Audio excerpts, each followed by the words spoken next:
Hi there, this is Richard Ryan. My name is Garrett Chaffin-Quiray. The High-Low Brochure, Shadow of the Vampire, and The Horror of Dracula. It is an easy push to see why the filmmakers at Hammer Films in the middle 1950s in the UK were drawn to the old Universal catalog of horror movies, which kicked off with two versions of Dracula in, I think it was 1930 and 31. One which was an English language movie and one which was a Spanish language movie. And its various sequels, then various copies, various rip-offs, and we see the mythology of the vampire through Dracula largely played across the world to all folks who make movies. So by the 1950s, after World War II has happened, after the general appetite for movies is truly a worldwide phenomenon, we have an interesting switch, and that is Hammer Films remaking these black and white movies from the 1930s up through the 1940s in full color to simply retell the original story of Dracula. And if you're not aware of this, the original story of Dracula in some respects is kind of thin with a low body count. If you look up Horror of Dracula and you go down into the wiki space to see what's been written about it and what has been shared about it, you may uncover a Daily Variety article which I think dates from 1956 or 1957, in which Terence Fisher and the gang at Hammer Films, this UK-based relatively new studio, was given a contract to fulfill content. In other words, an English language foreign studio was given money to produce material at speed and at low cost, which was easily exploitable and easily marketed to native audiences in North America.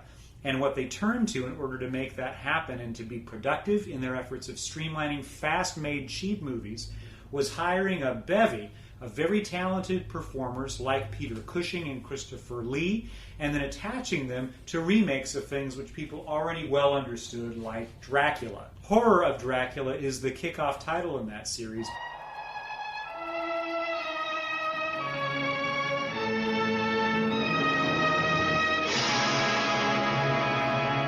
This is a movie that debuts on exactly one screen on May 7, 1955, and interestingly, that one main screen was in Milwaukee, where it does a pretty good business.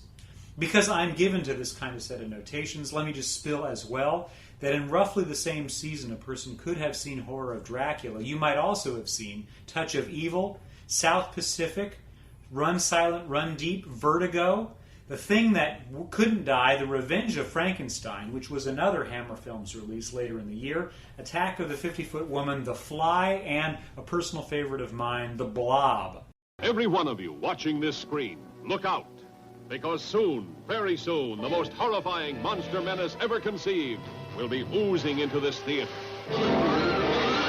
What is the significance of color being attached to these Universal movies that had been done in black and white, now brought to a new audience that wasn't expecting very much of the material? Technicolor is a process that gets developed in the United States actually by two MIT graduates in, I believe, the late teens, and then becomes commercially available in the 20s. It doesn't get into wide distribution until the 30s and the 40s. But what's happening is that as the movie industry is expanding and there's a recognition that both sound and color are very important to people's having an authentic experience in a movie theater, Technicolor becomes ultimately the kind of big payoff that you get when you're having this what should be this kind of magical and immersive movie experience. And so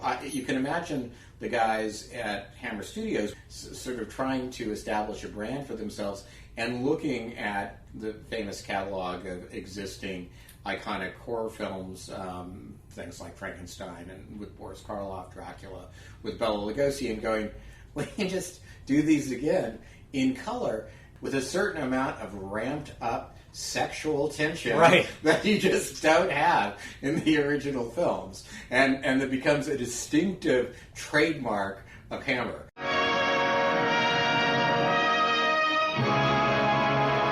I grew up in San Diego County, and there was a TV station that syndicated and sent its signal from Mexico. XCTV Channel 6 was its specific name, and there were these rotating groups of themed movie screenings that would happen on Saturday afternoons and on Sunday afternoons. They would be Hong Kong chop sake movies. They would be karate flicks from Japan. They would be the old horror movies from the 30s, 40s, and 50s. And they would be these imported horror movies from the 50s and 60s. But you mentioned these television stations that are Mexican-based. There were also, I believe, at exactly the same period, a whole set of radio stations that were based in Mexico. And because these radio and television stations were based in Mexico, they were able to evade certain kinds of content and, let's say, thematic restrictions. So you have these interesting Mexican-based distribution networks, as it were, providing music and film to American audiences that are giving them things that they want that the American cultural czars of the day aren't easily permitting them access to. And what's also good is that they program this at certain pockets of time, very, very late at night, so well after midnight into the wee hours of the a.m., or else in these odd pockets on weekends when a great many adults are either in the midst of their second job, they're recovering from a heavy meal after church services, they're doing lawn work. But their kids are latchkey and kind of allowed to do what they wish. And so for this kid called Garrett, I would flip that channel on and look forward to whatever was there, hoping it would be some serialized account of whatever I'd watched and thrilled to the previous week. And so my first glimpse of Christopher Lee as a performer, my first glimpse of Peter Cushing as a performer, comes from this cycle of Hammer films. The provocative thing then, and this is me at, say, age 10 to 12, no older, was that the red of blood is extremely red, which is that note you were just sharing about Technicolor. One of the things that film archivists and preservation buffs have celebrated about Technicolor is the fact that Technicolor prints last for a good long time. If you've got a good Technicolor print, you in effect have an archival copy. Now, of course, you want to digitize it and so forth, but the competing MGM color process, although it is cheaper and obviously easier for MGM to mass produce, those films, if they were not carefully preserved, I won't say that they're unwatchable, but a lot of current film preservation efforts are going into getting those now very deteriorated color prints of some historically important movies, to digitizing them and then adjusting the color and then digitally recoloring them so that something like what the original film looked like. You don't have to do that with Technicolor. Technicolor was a medium that lasted, and its incredible vividness, and of course, kind of monument of American popular culture, which unleashes Technicolor on the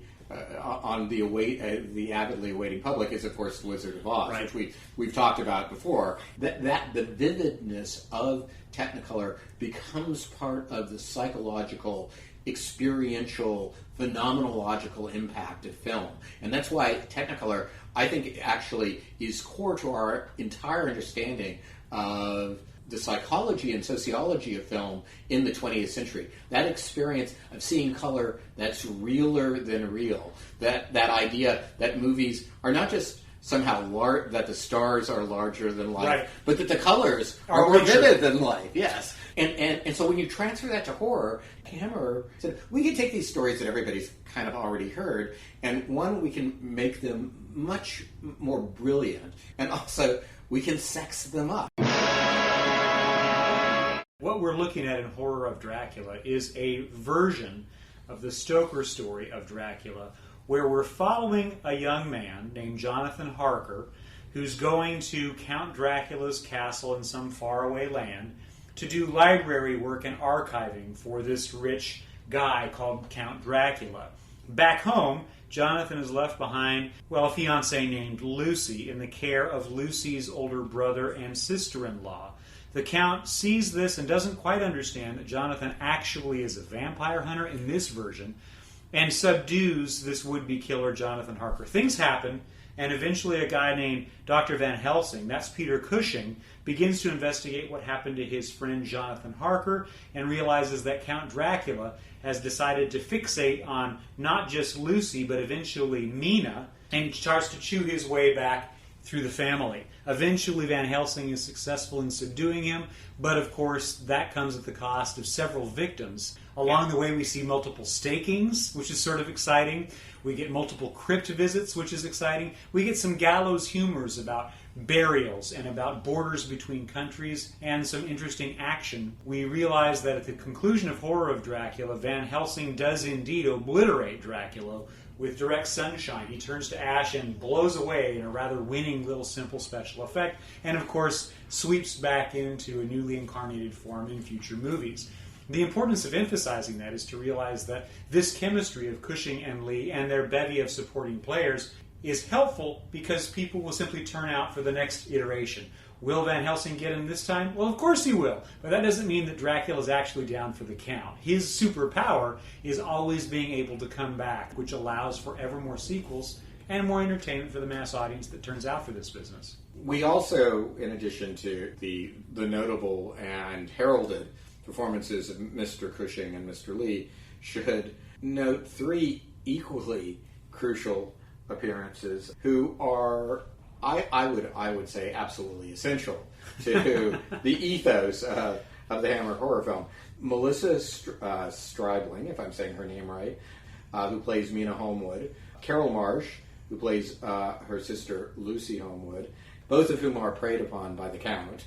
And then there is Valerie Gaunt as the vampire woman, whose only role in the film is to walk into a theoretically Transylvanian castle's dining hall in an incredibly low-cut dress and present herself to Jonathan Harker. If I'm to help you, I must have a reason.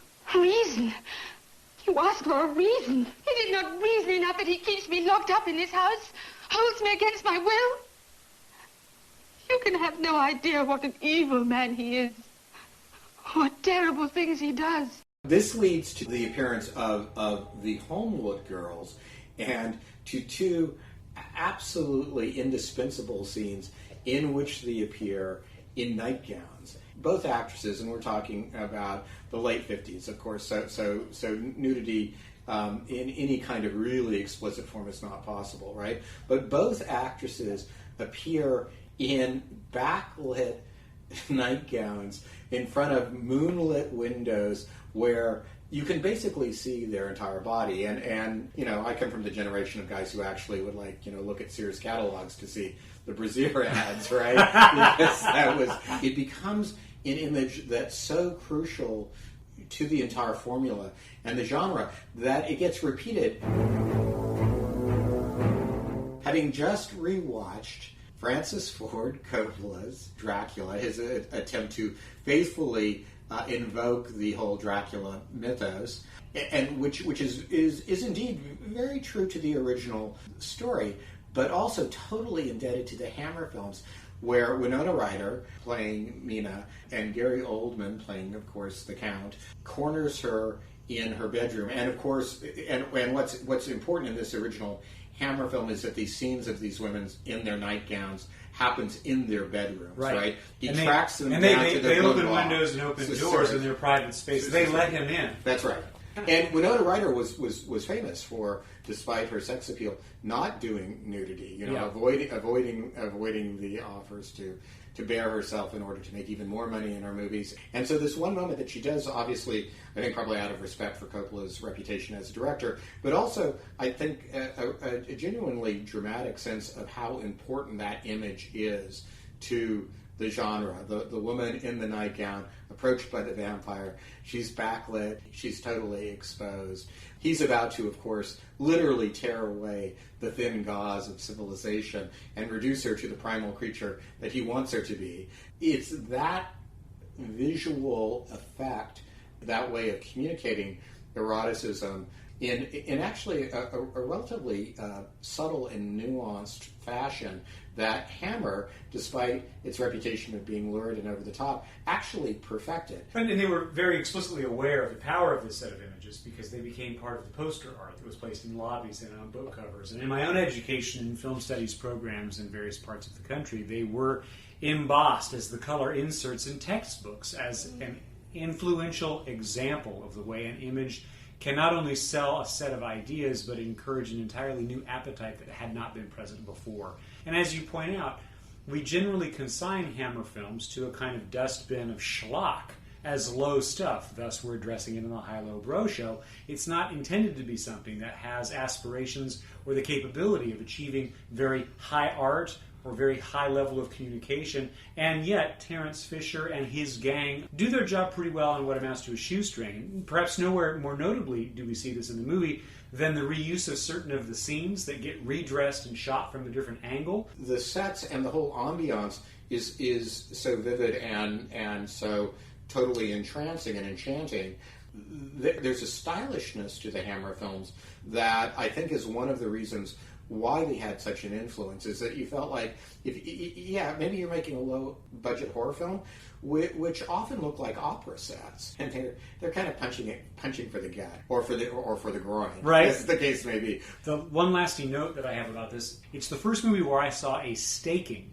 And that was shocking at the level of what it means as violence, staking the vampire through the heart to kill the vampire everlasting.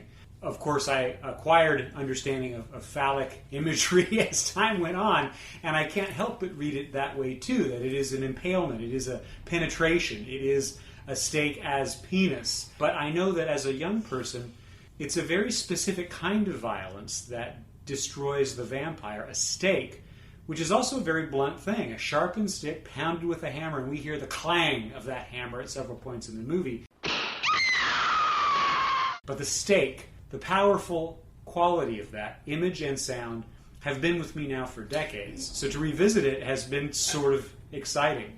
The horror and the discomfort of penetration, which of course happens in two really important human contexts, right? Hopefully more pleasantly in one than in the other, are in the bedroom and the battlefield. And because of the eroticization of violence in horror, and specifically in vampire horror, there is a fine line between sexual penetration and violent or lethal penetration. What's interesting, of course, it's the vampire, the predator, who is, when he's staked, is being penetrated. And so there is a kind of thematic reversal. I'll just say quickly, and just to underscore how knowing the guys at Hammer were about all this. Melissa Stribling, the I think stunningly beautiful Scottish actress who plays Mina Holmwood in the horror of Dracula, she has reported to us that Terence Fisher, the legendary director of so many of these Hammer horror films, told her there's a scene where Mina is lured to a crypt by Dracula, where in fact they have their first encounter, and she asked Terence Fisher how to play the scene. He said, "You should look like you just had the wildest night of your life." and indeed, if you look at the scene, she is literally aglow. And that's exactly how Terence Fisher directed her. I'm sure that every single person in the audience with any kind of sexual experience whatsoever who watched that scene understood exactly what was being represented. Mina, you look pale. Are you all right? Arthur, darling, don't fuss. I feel perfectly well. This brings me to my point, is that we have said in certain cases of certain very kinds of psychological films, like, for instance, Ingmar Bergman's Cries and Whispers, that they're actually really, these seem like they're high art psychodramas, but on a certain level, they're horror films. These somewhat tawdry, lowbrow Hammer horror films actually are high psychodrama and allow us access to this level of eroticized and psychosexual details that we otherwise, at this point in Western culture, could not have encountered or experienced otherwise. So it's that kind of constant aversion that high and low culture managed to make, specifically in the context of cinema, that I think is, for me, so impressive about films like the Hammer horror films. Well, let me use that remark as a bridge to get to our other sample title in this episode. When Shadow of the Vampire is released in the United States on 6 screens, December 29, 2000, a person could have gone to go see, as I did, Crouching Tiger, Hidden Dragon, Castaway, Dracula 2000, which is not the level of Dracula stories we're talking about here. And soon afterwards, you could have caught up with Oh Brother, Where Art Thou?, Traffic, The Pledge, L.I.E., Hannibal, Enemy at the Gates, and Memento by that springtime. Another way to put this is that Shadow of the Vampire, as a small-budgeted, independently financed movie with a producer's credit going to Nicolas Cage of the Coppola family fame, no less, was also coming out in a moment of a terrific number of prestige independent movies. About the same time, I'm not sure exactly when Seven first hits the screen. Oh, it's about 1995, I think. But you have these figures in their sensibilities are very similar. So you've got Nolan, you've got David Fincher, and then you've got Marriage. And Nolan and Fincher have gone on to have quite considerable careers. And Marriage hasn't. Marriage makes one film, major film after this, Citizen Zero, which I've watched, which is a kind of interesting indie thriller that does have a lot of Fincher-esque elements in it, but also has that kind of occult undercurrent that seems to be part of Marriage's sensibility. One of the constitutive facts of the classic vampire tale is at the closure of the story, the vampire is typically at least limited, if not vanquished, to restore a kind of more conventionalized and conservative order. There is a restoration of a heteronormative relationship between a good man and a good woman now that the monster is gone. When we get to Shadow of the Vampire, perhaps the most interesting thing about the movie to me, because this is a retelling of how the Murnau movie Nosferatu was made by Murnau and his cast and crew, towards the very end of the movie, we see that the nature of art is to capture whatever is possible to capture, and if it's not capturable, there's no value in it at all. I think Malkovich's character, Murnau, in the course of that movie, at the very end, is describing to his monster, Nosferatu, the Orlok character played by Willem Dafoe, that you've got to do it in frame. You can live in the frame, you can die in the frame. You can make love in the frame, you can kill in the frame. The frame of making the movie, of creating the art piece, is the only thing that matters. And everything else is superfluous to that overall goal. And the movie literalizes that by being the discovery of these notions when attached to a vampire story, but not just any vampire story. The granddaddy of all cinematic versions of the vampire story, Nosferatu, which posits that the actor hired to play the part of Nosferatu was truly a vampire. Well, you have framed the question in precisely the right way, and you are suggesting all the questions that we need to ask. So let's just say, and I think almost all of our listeners will know that in 1922, Friedrich Murnau makes a movie with a producer by the name of Albin Grau, who is a character in Shadow of the Vampire and an interesting figure in his own right. They decide that they're going to make a movie of Dracula. Now, the Stoker estate was they were very proprietary, let's say. Well, and they were protecting just then very successful stage play that they didn't want people to interrupt or disrupt the commercial flow of dollars. And so the legend has grown up around Nosferatu, the Murnau production. They had a single camera, famously, because they couldn't afford to. They didn't have a lot of money to spend.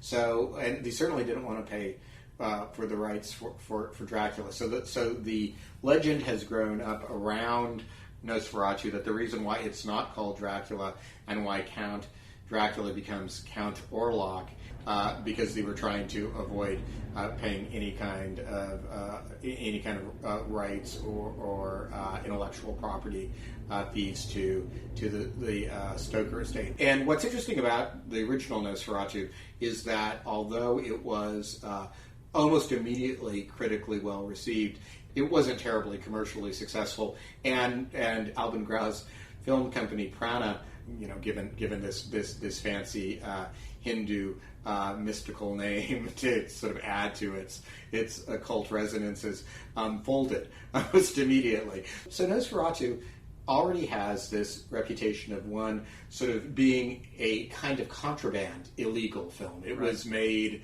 it was bootlegged, and it's made by a director, and anybody in the film industry, especially when he had moved to LA would have known this, who was more or less openly homosexual. The film comes out of a period, Weimar Germany, which was, as all of us who have seen Cabaret know, noted for its kind of decadence and debauchery and excess. It becomes part of the legend and the backstory of the film. And this is what, obviously, Elias Marriage is trying to capture.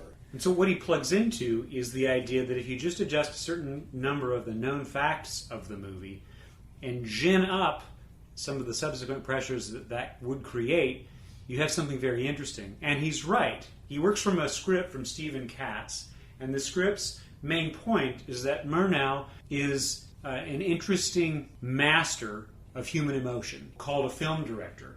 He's very good at controlling the capabilities and performances of others and bending people to his will, including his producer, Grau.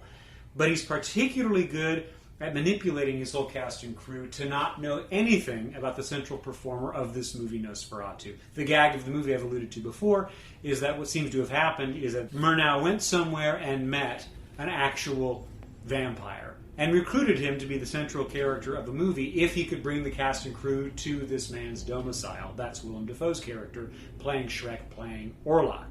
The ensuing problems are, well, Orlok wants blood. He keeps wanting to eat the cast and crew, but in particular, he's got his eyes on the main heroine, the main actress of the piece, who in the movie is played by Catherine McCormick as the actress Greta Schroeder. This has no relationship to any kind of a truthful experience because this actual actress lived many decades after the conclusion of Nosferatu. And indeed, Max Schreck was a well-known, highly regarded German stage actor of his generation. He worked with no less a theatrical god than Bertolt Brecht. He was very highly regarded as an actor, and the counter-historical narrative in Shadow of a Vampire is that nobody has ever heard of Max Schreck before, and so you've just invented this guy who you say Herr Murnau is a Stanislavski actor, which is why he is taking his character to such an unbelievable over-the-top extreme. But in fact, he really isn't this Stanislavski actor. He's just himself. He's truly, this is truly Count Orlok, who is here in the frame, as you put it, with us. And there's a wonderful moment where Murnau, who bursts out with these kinds of announcements of what he as a director and what film as an art form does. And there's this great moment where he says, "Our battle, our struggle is to create art. Our weapon is the moving picture. Because we have the moving picture, our paintings will grow and recede. Our poetry will be shadows that lengthen and conceal. Our light will play across living faces that laugh and agonize. And our music will linger and finally overwhelm because it will have a context as certain as the grave." We are scientists engaged in the creation of memory. But our memory will neither blur nor fade. And of course, that's what the vampire hopes to achieve, is immortal life. And this is a very deliberate vampirism. The director as vampire. Yeah. You get to the final scene where Max Schreck and or Orlok, whoever or whatever he actually is wreaking total havoc on the set. And Murnau is quite happily encouraging it and filming it. And you're supposed to say to yourself, who is the actual monster in this frame? And I think the answer is you're supposed to think that they're both monsters. That's right. And it gives lots of resonance to the title of the movie, because one of the things that has been handed down across generations about vampires is that they cast no reflection when reflected through, say, a mirror or off of glass, and that they may not cast a shadow because they have this unusual relationship with light. Well, a movie's nothing but cast shadows. There are these couple of really interesting moments that they're joyful moments to me as somebody who's been thinking about the history of movies for quite a long time. And it's the behind-the-scenes look at how a silent movie is made with this very, not excessive, but very, very excitable Murnau character played by Malkovich. Because one thing that the modern viewer needs to keep in mind when thinking about making silent movies, there was no reason to restrict sound on a set. So while they're shooting activities, the director, Murnau, is shouting directions to his performers, nudging their performance from outside of the frame, telling them what to do and when, where to look, how to behave, in a way that current sound films simply can't accommodate unless the sound is going to be dubbed later on.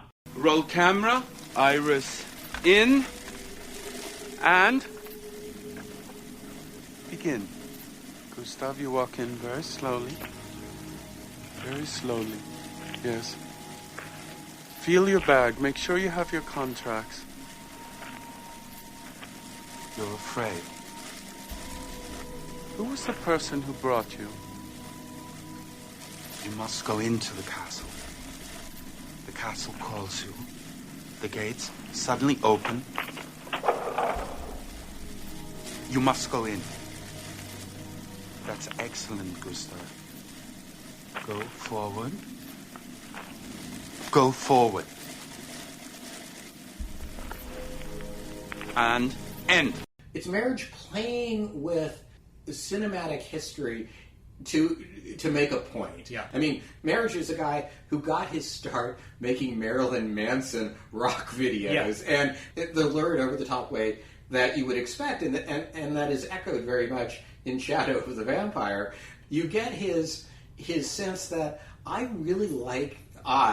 Elias Marriage, really like seeing excessive, over-the-top performers misbehave on camera in ways that I'm going to find interesting and emotionally engaging. So this is, of course, exactly what the Murnau character does. He doesn't care how much mayhem and bloodshed actually is going on the set, as long as he gets it on film. And there's a terrific scene that counters the Murnau piece, which is to privilege Willem Dafoe's performance as Max Schreck. And it's one night, the cinematographer, the DP, and the producer are getting drunk on schnapps or on a campfire. This is at night, so that means Schreck is able to amble about because a vampire can't be seen under sunlight.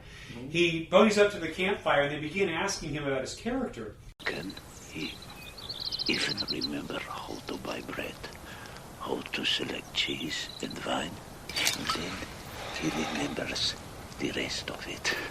How to prepare a meal, how to make a bed. He remembers his past glory, his armies, his retainers, and what he is reduced to. He's so convincing, so deeply in the role, but it's this interesting glimpse of what would be the problem of immortality, an endlessness of time where nothing ever quite measures up to your prime moment when probably you were mortal and alive. And in the case of Orlok, it suggests when he was a minor royal, where he was rich, when he had employees, he had vassals, he had lands, he could enjoy all of these things. And now he's just this shriveled, balding guy who can't do much of anything but eat bats.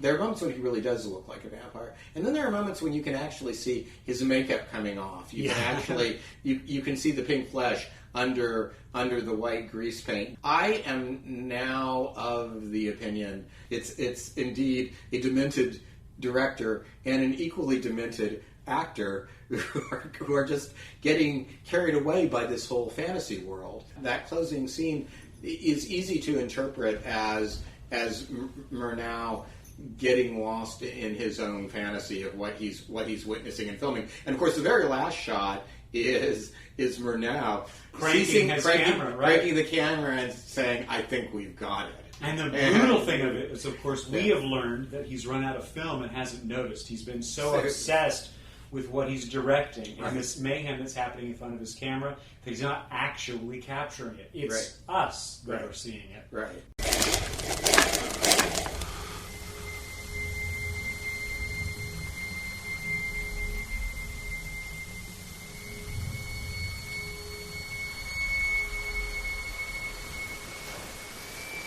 Thank you. I think we have it. What we're seeing in Shadow of a Vampire is the notorious Freudian critic Harold Bloom would call the anxiety of influence, of a artist many generations after a stronger artist, in this case Mirage, looking back at Murnau and saying, how did you do this? What can I do? So in some ways he's both celebrating and killing his father, right? And he's saying, what would it have been like to have been this director able to make a film as excessive and as extreme as the source material demands, with an actor who is so totally lost in the character, as I am lost in my vision. It raises the parallel that jumps to mind for me is something like the Scorsese-De Niro combination in Raging Bull. Like, how far down into this character can we go? How far can we descend and still maintain some basic connection to our humanity and to the art that got us started in this journey? So there is this scene between Defoe and Malkovich. You are destroying everything. My people have to trust me for you to get what you want. You and I are not so different. Greta is in your last scene. That is when you can have her. After my death scene? Yes. Don't expect realism there, Murnau. What do you mean? Don't cheat me, mortal. You will stay away from her. You will stay away from my crew. I will finish my picture. This is hardly your picture any longer. Yeah. Clearly, they're both having just a tremendous amount of fun. One of I think the great pleasures, I'll have to say, of Shadow of the Vampire is watching two of the both more accomplished and also weirder and more intense screen actors of the last 3 decades, both basically having a director say, "Go for it, guys! Show us your stuff." Malkovich giving one of his very tight-wound performances where you feel like he's always about to explode, but he doesn't quite. Right. And he has that very soft, velvety voice to cover up all of the menace. And then Defoe just being like clacking his long fingernails together, baring his rat-like teeth, being as over the top as I think it's possible for an actor to be, and still have you feel he's doing this deliberately. Yeah. It's part of his artistry. That idea about slightly different but very intense acting styles. That question about the tension between directors and actors, and what the actor can demand of the director, and what the director can demand of the actor. That all gets wrapped up very nicely in the film. It has a really good technical attribute as well, and I noticed my eyes were casting about in certain sequences across that big fat rectangle to see what was happening.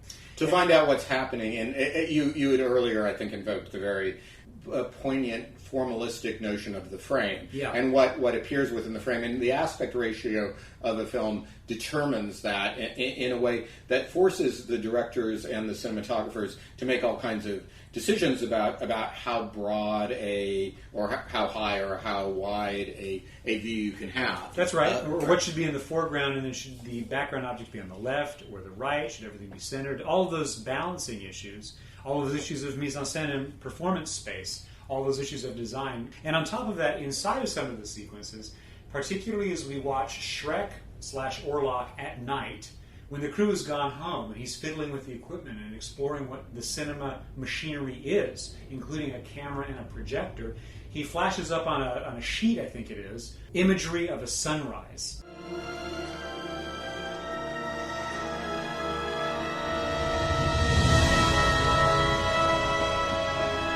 But we watch him encounter the cinematic apparatus, we believe, for the first time from how he behaves. Inside of a movie that's a very hugely rectangular shape with a very well-dressed set, very rich costume design. But there's one other little fun show. I want to call you out, dude, and give you your props, because I had not thought about this aspect ratio issue. But now that you're bringing it up, I'm appreciating what you're saying, and I do think it's exactly the sort of thing that a very smart filmmaker like Elias Marriage would take into account as he is framing his movie. That's right, because it would have required very specific camera setups. It would have required very specific dressings, how the actors would hit their mark, or when they missed them, how could they determine that? Because it's in irregular shape. Right. But there's a very swashbucklingly silly and over-the-top moment, and that is the introduction of Cary Elwes' character. Right. When I think he biplanes into the scene. The setup, of course, is that Orlok has been privately feeding on the first camera operator and nearly murdered him by drinking his blood. And he is sent back to Berlin to repair, whereby Murnau hires another cinematographer to take his place. And that's Cary Elwes, who flies into scene totally unaware of what's about to befall him, totally unaware of what the camera setup is, but completely cowboy ready to go shoot film. What's the lens? It's 35 millimeters, sir.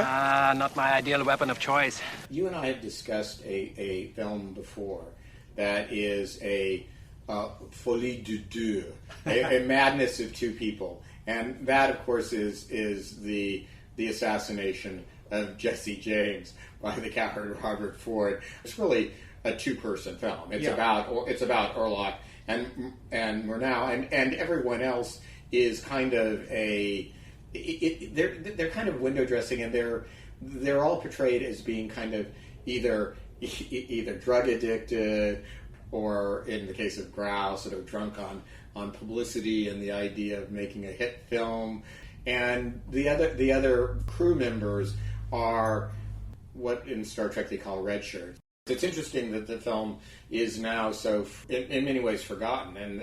And when it came out, it was very much a critical success. It was a big deal. Right? Yeah. People who cared for movies and movie history really turned out for it, but that's, of course, not the general public. Right. Another detail I want to point out just from the research I did is this movie was not an expensive one to produce. It was supposed to have cost around $8 million to make, which even then was less than what a top-tier star would require simply to show up on set, but the whole movie is made for that, which is, I think, a good spread of the dollars. Big cast, bigger than the source Nosferatu, bigger than the horror of Dracula, and it's draped with really sumptuous production design, great costumes, and all of the rest. Altogether, I liked revisiting this from when I first saw it almost 20 years ago, where I remember thinking, this is an interesting movie, but there are a lot of interesting movies. With the passage of time, I guess I've become a little bit more open to and more appetitive for reflections on this moment of movie history, the 1920s. I will say, as a coda to those very apposite observations that you just made about this film and its place in recent film history, it's fascinating to me that this film, very much like the film on which it's based, is having a kind of rough ride. I mean, now Nosferatu, obviously one of the most celebrated films of all time, but because precisely of those copyright issues with the Stoker estate, all but one print of the original Nosferatu were destroyed. This film, although critically well received, obviously both a financial and a legal train wreck of a certain sort, did manage not only to survive, but go on to become a film that most people regard as one of the really great monuments of early film history.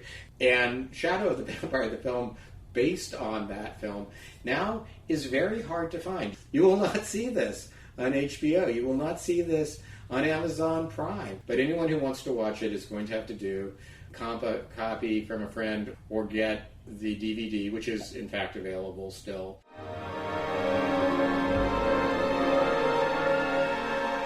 One of the private things that Richard and I had discussed in the course of thinking about programming for High-Low Bro Show is what exactly constitutes the high, what exactly constitutes the low, where do they blur together, and so on. But one thing I think we can definitely say about what causes something to be considered high is its inaccessibility.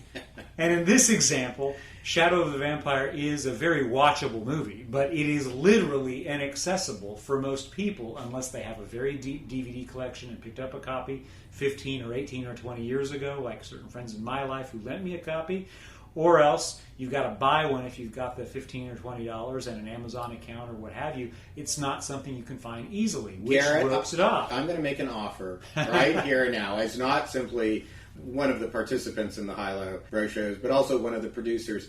The first couple of listeners who write in and say, I'm desperate to find this, but I'm between my Starbucks barista gigs right now. Could you possibly get me a copy of, if you write in and show signs of having listened with sensitivity and attention to this podcast, I will get you a copy, a DVD copy of Shadow of the Vampire. The background noises you may have been hearing throughout our podcast. The joyful sound of solar. Please look forward to episode 7 of the High Low Bro Show.